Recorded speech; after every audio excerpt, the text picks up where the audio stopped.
Good afternoon, everybody. My name is Griffin. The subject here is demanding value, how to stay ahead in a world of steady price increases. That's not what I suggested this title be. We're going to have an interactive discussion. We're giving an impossible time frame of 45 minutes to have a discussion, which I hope will be, in the spirit of TED Talks, the first of a series of an ongoing conversation that we're going to have every year here and maybe in other places as well about our industry and what we can do to help that exhibitor that is feeling underappreciated and under attack about costs and some of the process things. And I think if there's going to be any improvement, it's going to be coming from the bright minds in this room. So at least let's take a swing at that discussion. But I will say that the smart people of Access that filter and make sure everything's politically correct, this is the name they came up with. This was the name that I originally wanted it to be called. And if you remember that show, I know, I'm not supposed to put that word, but this is kind of how the exhibitors feel, I think, when they get bills or they are treated in ways they don't completely understand. And we have a lot of new personnel, a lot of younger folks that are now on the customer side, and they don't have a history, or know the history of this industry, or really maybe have an appreciation of what the whole trade show process is. So they just feel terribly frustrated. Jeff said, yeah, we're not going to use your title. But before I jump in, I wanted to say that, again, I'm not sure what you're expecting, but it's going to be a conversation about helping the customers, those people, as my friend Bernie Massett told me one time, that are at the center of the circle. They make our world go around. It's an interesting time in our lives right now.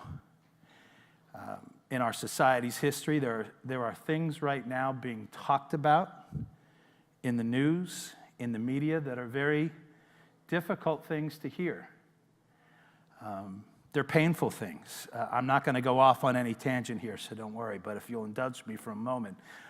There are political discussions happening in our society that are painful because many of us feel so strongly about particular issues or how things should be solved or problems addressed. We have many women, 50% of the people on this planet, who have recently begun to very bravely speak up, and they're telling us a story about some incredibly offensive behavior that they've had to endure. And I'm speaking just for myself. I don't know how I missed as much as I've missed. I've seen some of the knucklehead things that we've all seen of how people treat each other. But this has been going on for a really long time. It's going on at the office. It's going on when we travel for work. If you're just going out with your friends, and as I can tell you that as the father of teenage daughters, and as a husband who loves his wife very much, we're having a conversation in our house about some really tough things, and I'm blown away at what I'm hearing and talking about with my own wife and daughters. But here's the good news is we are talking about it. We're talking about it as a society, and that's a good thing. And I think talking about difficult things is hard, but it's how things begin to change and get better. So I'm saying if the people in this room can't talk about some of the difficult things in our industry, I think this is where the better is going to come from, and I think our customers are counting on that. So that said, here's kind of what we're going to look like today. This is a no bitch zone for the next 30 minutes. We have a lot of storytellers in this room, and man, if we all start getting off on those stories, we're not going to get to the discussion part. So I'm going to talk a little bit about the stuff that we're not going to talk about. We're going to have what I call the blue ocean conversation, and hopefully we're going to be getting to a point about some ideas. At least they're ideas. We're not nuking the industry, but what can we do to save that exhibitor who's feeling very frustrated right now? So No storytelling, no bitching, no complaining, no war storying, no embellishing in this session. That's what the lobby bar's for. So we'll do that there. So here's what we're not going to talk about for the next 45 minutes. We're not going to get ourselves all lathered up about the fact that exhibitors, can you believe, spend $25 billion a year on exhibits and related support services. It's a heck of an opportunity. We all know that. We're definitely not going to be getting lathered up about the fact that 81% of show attendees have the power to decide or recommend on a purchase decision. We're not going to get excited about the fact that about half of them come to the show with a specific intent on buying something within the next year. We're not going to get all lathered up about 89% of marketers saying that events in some capacity hold some level of importance for the value of their organization, and almost a third of them are essential to that company doing business. And still, we're not going to get all freaked out about the fact that exhibit design and build budgets, including the graphics, now represent only 11% of an exhibitor's total spend. That number has shrunk. We're definitely not going to get freaked out about the fact that 50% of exhibitors' total show costs are unknown to them when they sign up to participate in the show. Raise your hand if you're an owner or somebody with P&L responsibility at your company. Would you spend on the marketing campaign if you didn't know what half the costs were going in? It's insane. But they don't know that. We know that show organizers are negotiating 67% of a show's costs without any input from those customers at the center of the circle. I don't want you to freak out about the fact that over a 10-year period, union labor rates saw about a 30% increase. That's about a 3% a year average. Over that same 10-year period, non-exclusive services rose about 50%, or 5% a year. And we're definitely not going to talk about the fact that over that same 10-year period of time, exclusive services saw between 113 and 153% increase in costs. Not talking about any of that.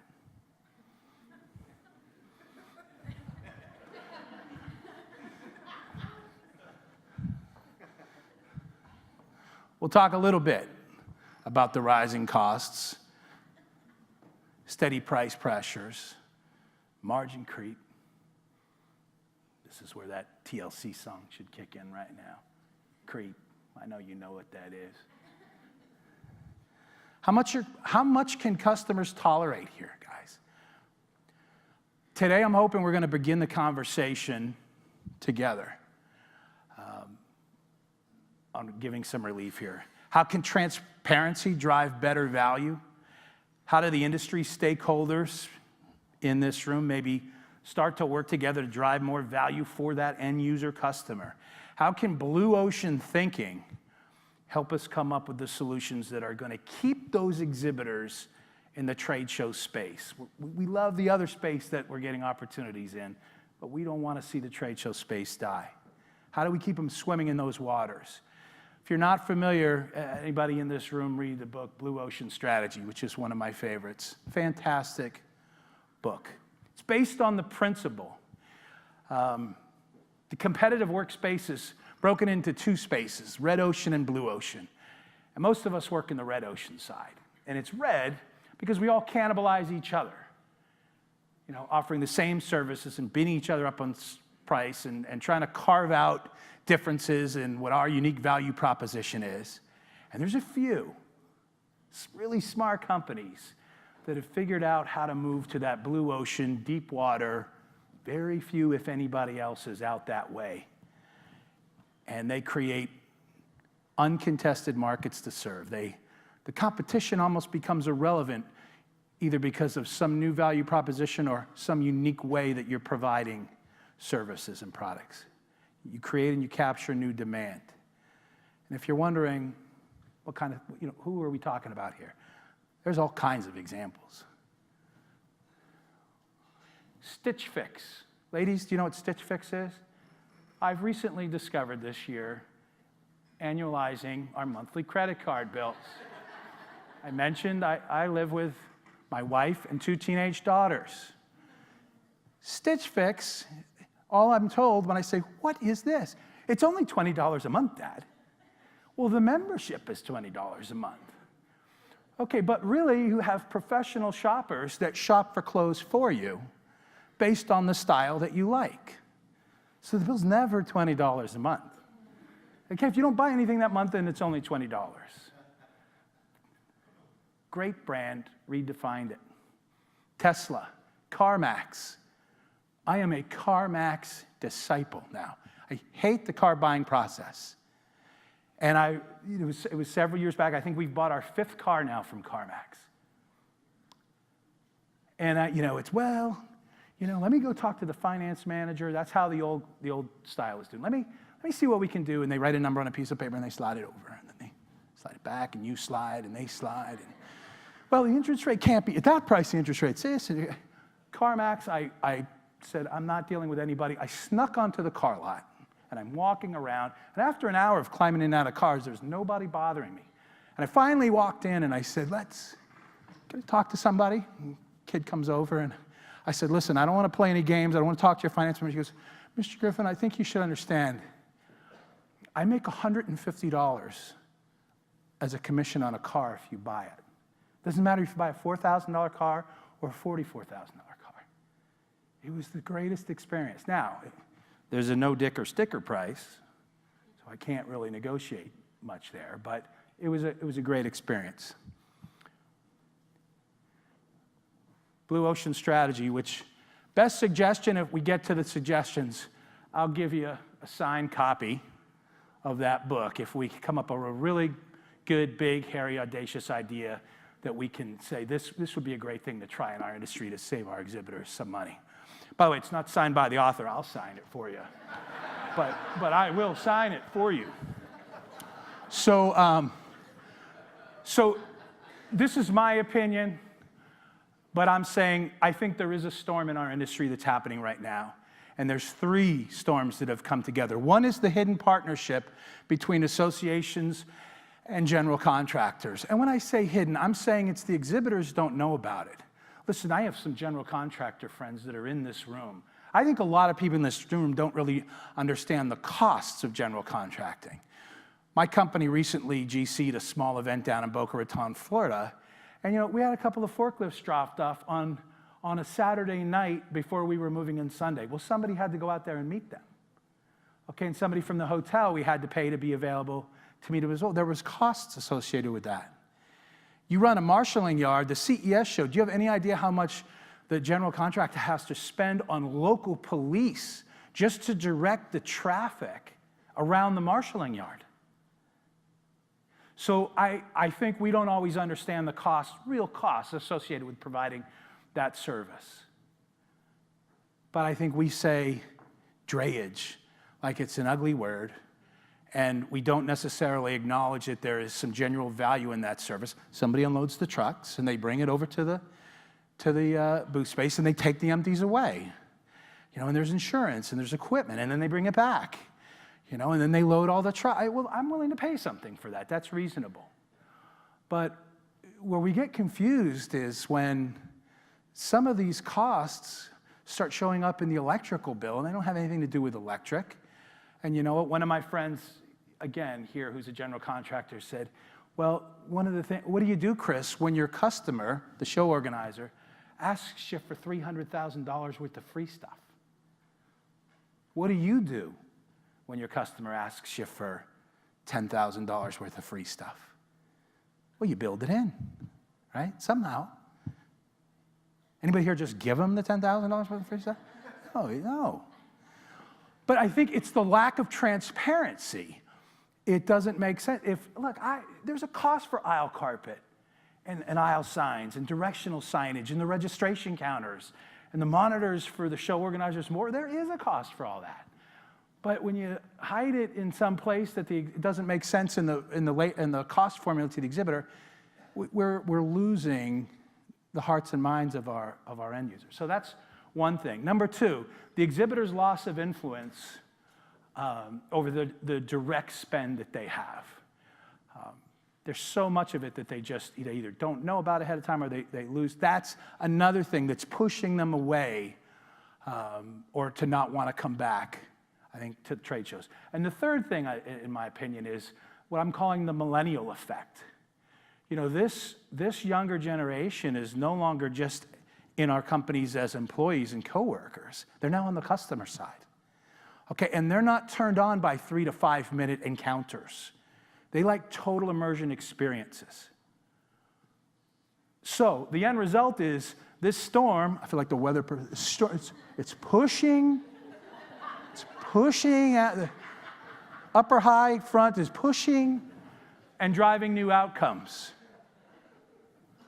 Corporate events, user conferences, dealer meetings, pop-ups, mobile marketings, total immersion events. We've done more of them, and if we are, I guarantee everybody else in the room is. And that's great, but I don't think we want to do it at the cost of cannibalizing the show business.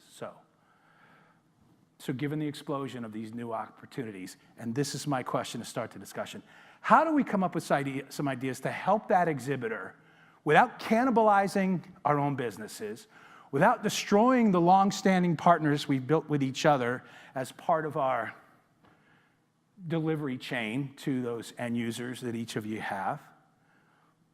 And by the way, I've learned we're not the first individuals to be talking about this in our industry. This guy did it.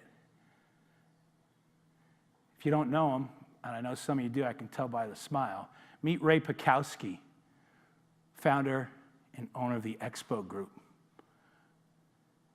I read his book. I finished it on the plane while I was building my blood clot.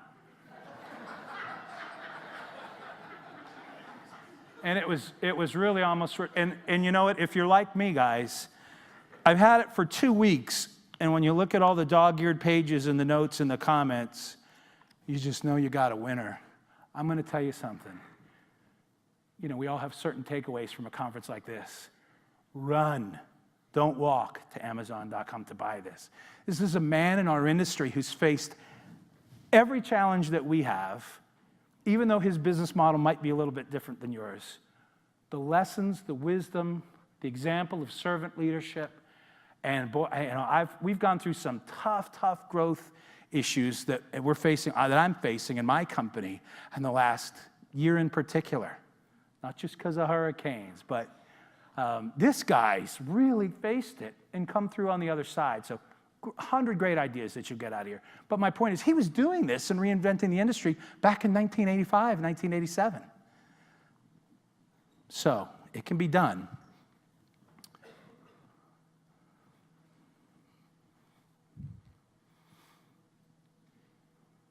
So let's talk a little bit about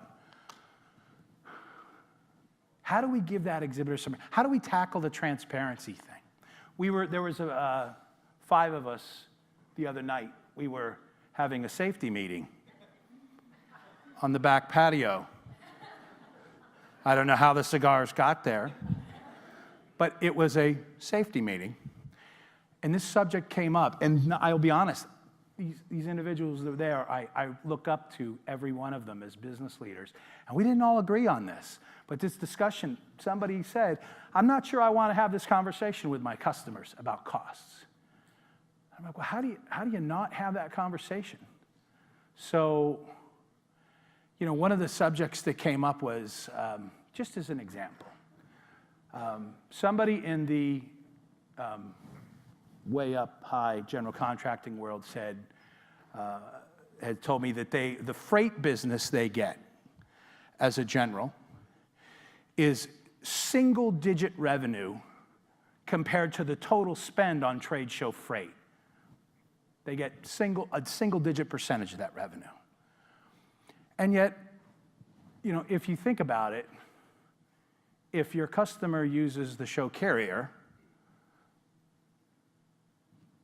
their material handling does go down because they're not going to the advanced warehouse, they're going direct to show. Somebody actually stays and sees those trucks get loaded, in theory. And there's probably some other preferred attention that they can get. Now, if everybody in this room recommended that, now notice me trying not to look at my friend Dave Mahalik right now, who owns a freight company. So as I don't look at Dave, but let's just say that happened and all of a sudden a show has 40% of the freight, or is now using the show carrier, which that general can't possibly handle. And if that were common practice, this is my big, wild, hairy, audacious idea, which I want to hear from Dave, and he can tell me why we shouldn't do it. But I'm just saying, all of a sudden, all these shows have that much freight to handle. And if I'm Dave, I'm going, all right, I need to go in and pitch that why I should handle these 50 shows for them, maybe in my area, maybe that makes it a little bit easier. How do I become a strategic partner in that chain? We're all wanting to protect our revenue streams and our gross margin because we all live in the same red ocean. And that pool's getting smaller, or maybe it's just getting more crowded. But I'm saying, it's happened in other industries. Remember when in the car dealership industry, it used to be an insult to say, you're nothing but a cheap car salesman. And now car salesmen are completely different, because I don't go in uninformed. I can learn everything about a car before I walk onto the CarMax lot. And I know that guy's only going to make $150 because their money now, 67% of their profit is coming from service. They've changed their model. They had to. I'm not saying that we can start Monday changing our model, but I'm saying we can continue to cut each other up and bleed, and our customers are getting more and more frustrated and more interested in outside outcomes. I mean, good for you if you can capitalize on that. But if we're not, we've got to come up with other ways to offer them some relief. Dave, tell me why it can't work that way.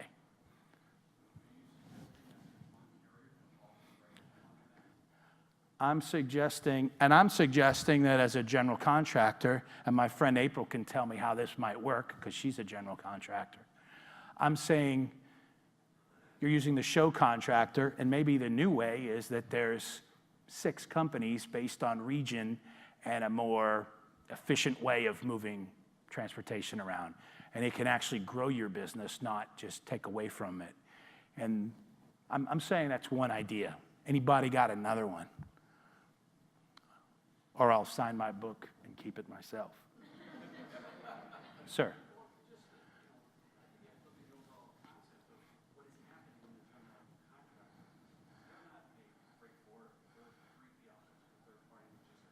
Yeah.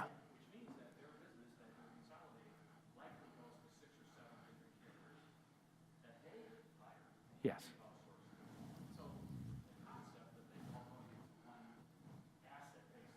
And I'm not even saying that, but if you say show carrier to a customer and all they know is I can ship it a little later, which they're doing anyway, and it doesn't have to go to advanced warehouse, but I know that my material handling drops $15 per hundredweight because of that. That's what it says in the show book.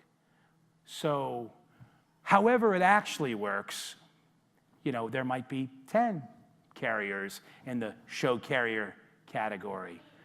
If I'm a large general contractor, I might go, this could be a really good opportunity for me to have regional experts, or I know this guy's got a great chain, so I can give him 150 exhibitors, and these guys are going to take 80 because they handle this stuff up to the Pacific Northwest, and these guys handle 300, and however they rank it. I'm not saying there's a quick way to figure this out. I'm saying some of us, we need to start coming up with some ideas, or I think we're going to start losing exhibitors. I think the show organizers are going to tell us that their drop-off rate of first-time exhibitors is, Jim, what did we hear? Was it 19%? They claimed it was about 60? 60. 60% drop-off rate of first-time exhibitors. And yet, shows are growing, which means they're somehow making it up. But when do you run out of that number? What about, so name another cost that they complain about. I mean, really get amped up about. Yeah. Well, I first have a suggestion. Totally, I don't know if it's in the box I was on for sure, because I've only been around for a little over a year. But the idea of consolidating shipments to a venue Yes. for houses that are in a similar location. So we're in Chicago. There's tons of different exhibit houses, and we all have different clients that are all going to one. Manny, do you have any mics up there, handheld mics? We got anything there? Griffin, you work for me. Pick up a mic and run around and hand it to people. Yeah. What? That's how brothers talk to each other. You're so not getting a Christmas gift this year. Thanks. I'm sorry, go ahead. Okay, so I'm relatively new to the industry, a little over a year in. But when I think about, we're located outside of Chicago, and there's tons of exhibit houses there, and we all have clients that might be going to a particular show. So if there's a way to consolidate shipping, thinking of transportation, consolidate so whoever's truck is going, you're picking up everyone's booths near that same, Chicagoland area, all going to Vegas, and can you get a deal on that? So who starts the website that says, titled Chicago to VegasFreight.com or something like that? What about the chapters? Can EDPA chapters show some leadership on putting together or plugging customers into a resource? I think that's a cool idea. You might make the list for the final book drawing. Cal?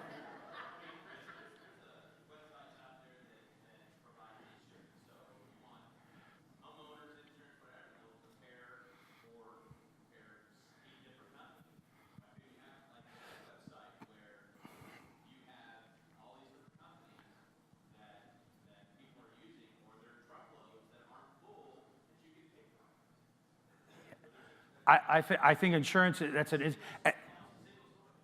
Are any of my friends from EmployeeCo here? Rob Wilson, right? Okay.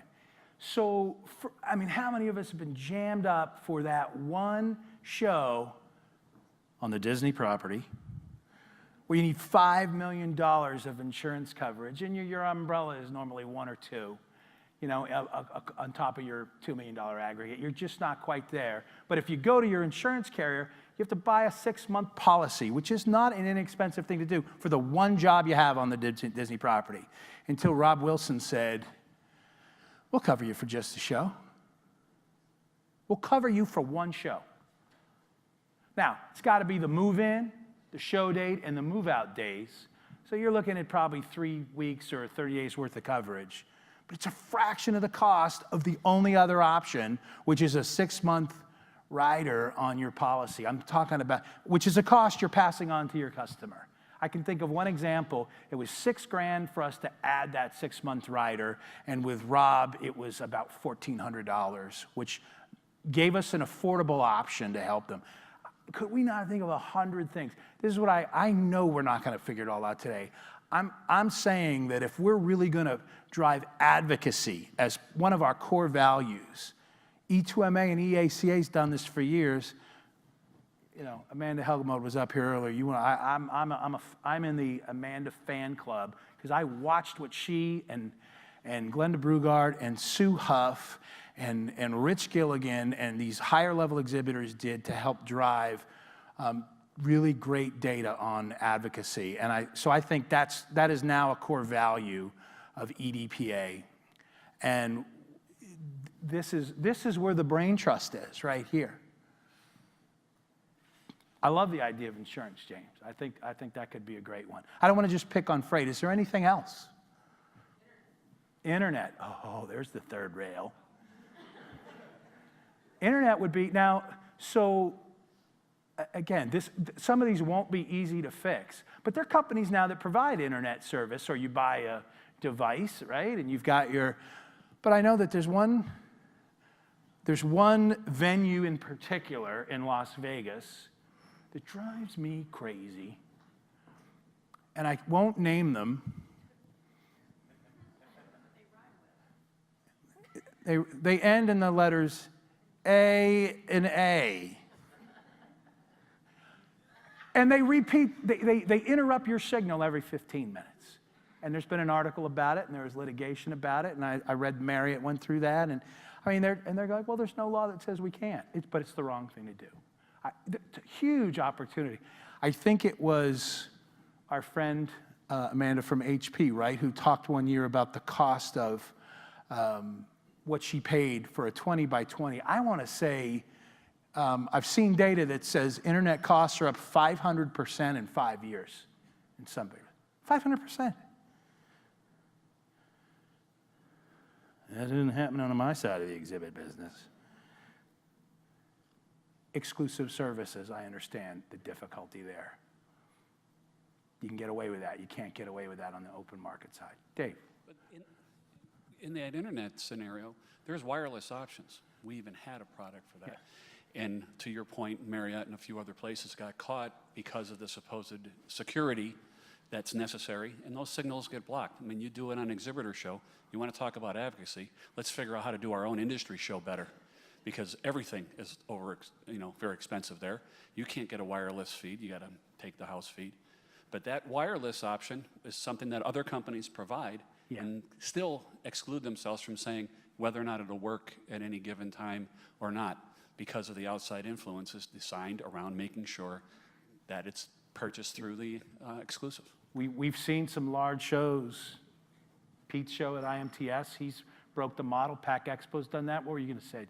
About 20 years ago, a lot of people who were meeting planners will remember that a hotel on the panhandle of Florida, major chain, snuck a little clause into their contract that said, signing this contract, obliges you to use only and exclusively the in-house audiovisual company.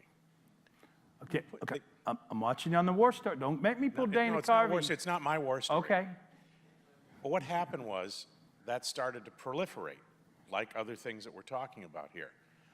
Until the meeting planners and event planners started to get wind of it as they saw it moved more and more and more, and then they became conscious of it everywhere and started negotiating that clause out of contracts. I think what we're seeing now for a lot of this is that when you say 50% of the costs are unknown to a trade show planner, when they start, the meeting planning industry, just primarily hotel, very aggressively started getting a checklist of some of these things that were popping up. Maybe on our side, because a lot of these things that pop up, the 50%, if you negotiate them in advance before signing the contract, you can mitigate some of this, unless I'm wrong. Listen, the reason I know this is not a quick fix is because HubSpot tells us that 92% of B2B purchases right now starts with an internet search. And that buyers are 70% of the way through their purchase process before they engage us in conversation. They love to hide behind the anonymity of their computer screen, and they're checking out your website and his and hers. And we were having a discussion. Is Scott Bennett in the room? We were having a discussion at dinner the other night, and he said, he goes, I got a sales process. I said, well, you better have a sales process. There has to be a defined process. What's your process? He goes, well, I start building reports. I said, that's not a process. That's a tactic. So we were talking about, qualify the lead, qualify the opportunity. There's a discovery and a consultation phase of some kind. There's a presentation phase of something, okay? Quote, capabilities, design, whatever it is. There's a confirming solution phase, because they never buy it exactly as is. And then you coordinate the order. Okay, so the buyers now have their own process. So there's a discovery process, and you're not in it. They check out, and they're looking, and they're finding, and somebody somewhere has told Melissa, the marketing coordinator, she's 26, she's been in her job less than 2 years, and she's researching, and the boss or her boss said, we have $25,000 to spend on our 20 by 20. Go find us something. So ultimately, she comes back with some ideas she's found on the internet. There's a presentation phase. You're not in it. And then they come back, and they need to confirm the solution. Well, we like this, but their website said it's this, and this one has no price. We'll see if they'll give it for this. And so finally, they engage us at the point of negotiating price. If you work, Bernie's company maybe doesn't have that because he works on the very peak of the pyramid. Some of you work up there. Some of you, and Bernie's going, yeah, we still have those people. Okay, but that 80% in the middle part of the customer pyramid, this is what's going on out there.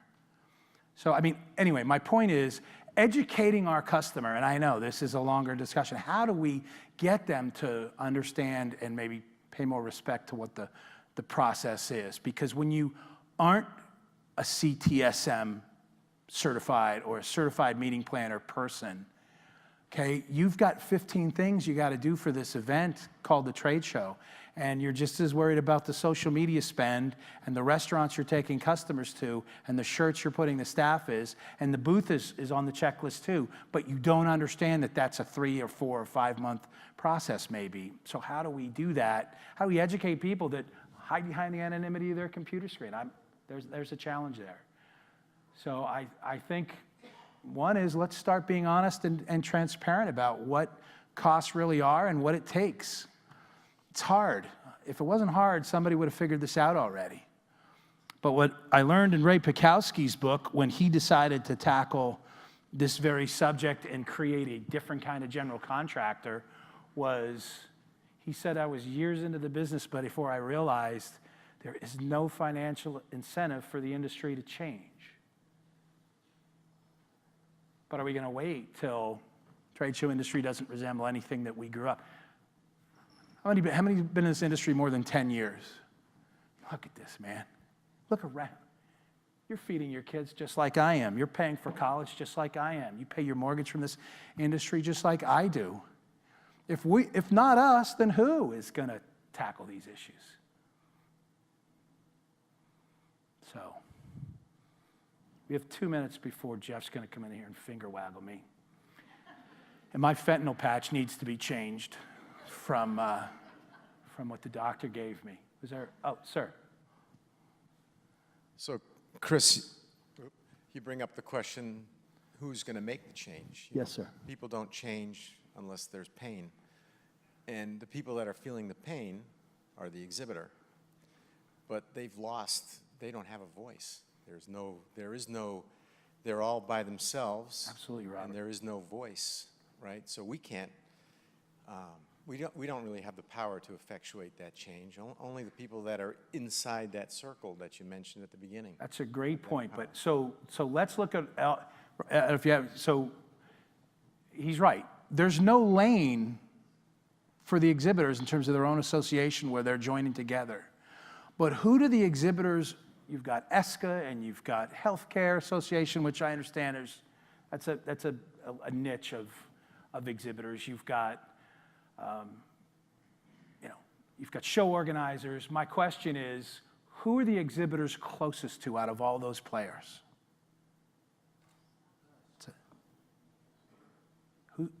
If we don't figure out a way to engage them, and look, I'm not here with the pretty answer where you're leaving with a happy ending.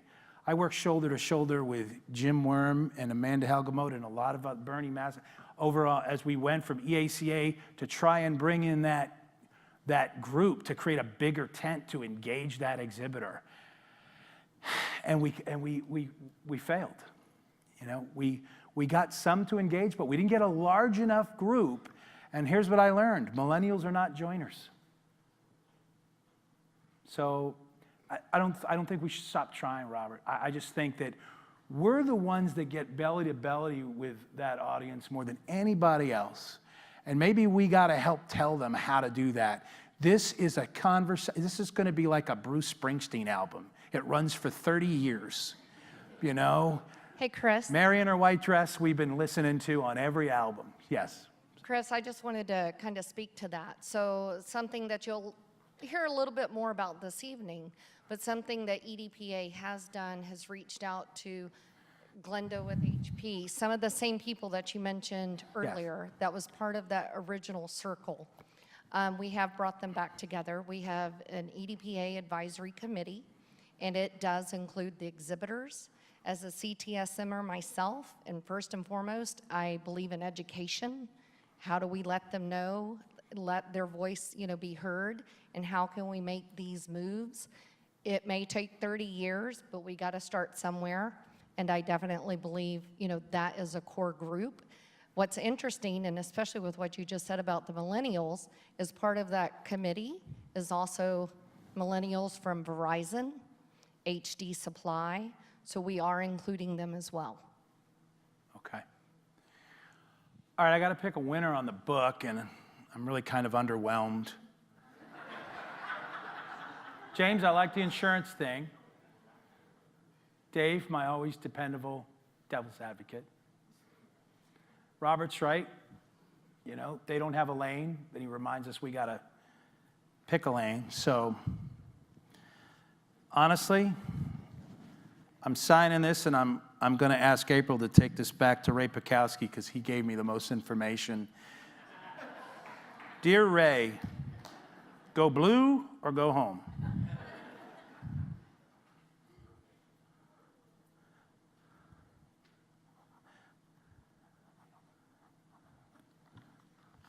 Will you bring this to him for me?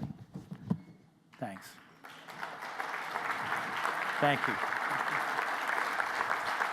I hope to continue this discussion around the pool, the bar, and every time we run into each other. And send me an email. Send it to Jeff. Send it to Donna, our incoming president. And we will keep this discussion going. There's no crazy idea. And boy, talk about the one that's going to own this space is the one that the customers are going to be loyal to. And I believe they're going to be loyal to the people that stand up for them and help them figure out a better way, or at least a better way to understand what this industry is. I appreciate your time and listening to me today. One final round of applause.